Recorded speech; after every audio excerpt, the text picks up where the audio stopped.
Today, I'm going to tell you why the idlis we make becomes harder. Here, I'm going to give you 4 reasons.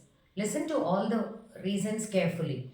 In case you have any other doubts, you can leave it in the comment section. We make sure that we answer to all your questions. Reason number 1, the consistency of the batter.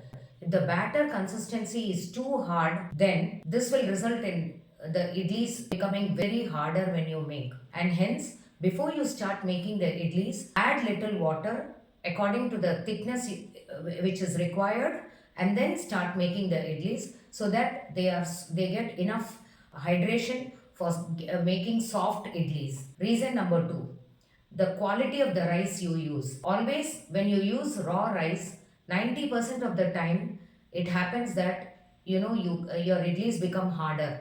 Hence, it's always recommended to use either parboiled rice or the idli boiled rice for making idli, or you can mix or soak boiled rice plus raw rice in the ratio 2 glasses of boiled rice plus 2 glasses of raw rice together soaked. This will result in you getting nice soft idlis. And reason number 3, the rice and the dal ratio. This is also very important.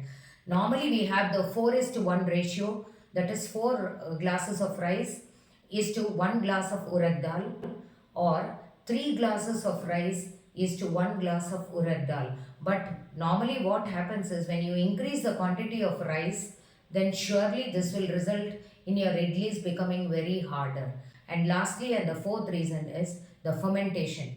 After grinding nicely in the particular consistency, you have to mix the batter with the hand and make sure that the idli batter is fermented for at least 8 to 10 hours before you start making the idlis. Otherwise, if the fermentation is not complete, this will also result in getting hard idlis after you make. I hope all these reasons are very useful to you. Thank you.